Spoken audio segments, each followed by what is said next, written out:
मुंबईमध्ये समुद्राच्या मध्यभागी जाऊन होडीतून बाप्पांचं विसर्जन केलं जातं, तशी प्रथा परंपरा आहे। याचा आढावा घेतला आमचे प्रतिनिधी मनश्री पाठकने।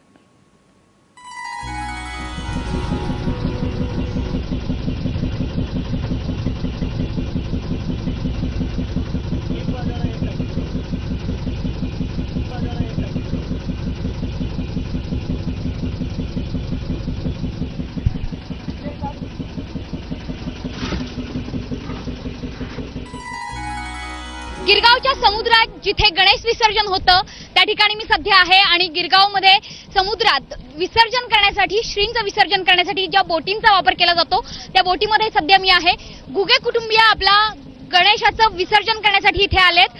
मला तुम्ही सांगा की भर समुद्रात खरं तर आता आपण आहोत, वरून वरून राजा कोसळतोय, गणपती बाप्पांचा आशीर्वाद आहे। काय वाटतंय श्री गणेशांना आज निरोप देत आहे? फार आम्ही भावुक झालेलो आहे। गेल्या 15 वर्षापासून आम्ही गणपतीची स्थापना केली आहे आणि आम्ही गणपतीकडे एकच विनंती करतो की या महाराष्ट्रामध्ये जे काही शेतकऱ्यांचे प्रॉब्लेम चालू आहे, जे इश्यूज आहेत ते लवकरात सॉल्व्ह व्हावे आणि पूर्ण महाराष्ट्रभर असा चांगला पाऊस पडावा हीच मी देवाच्या चरणी इच्छा प्रकट करतोय। नक्की भर समुद्रात सध्या मी आहे, वरून वरून राजा कोसळतोय आणि जशी यांनी इच्छा व्यक्त केली की महाराष्ट्रावरचं संकट दूर होऊ दे, वरून राजाचा आणि बाप्पाचा आशीर्वाद असाच आपल्यावरती बरसू दे, हीच इच्छा सगळ्यांची आहे। आणि म्हणूनच मुंबई महापालिकेने अशाच प्रकारच्या वेगवेगळ्या बोटी सज्ज केलेल्या आहेत।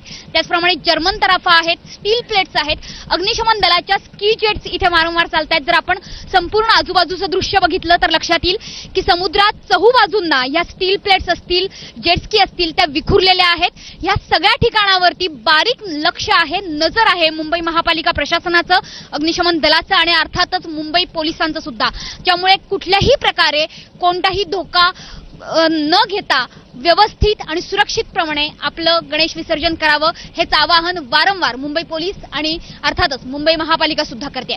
कॅमेरामन अजित शिवतारकरसह मनश्री पाठक, एबीपी माझा, मुंबई।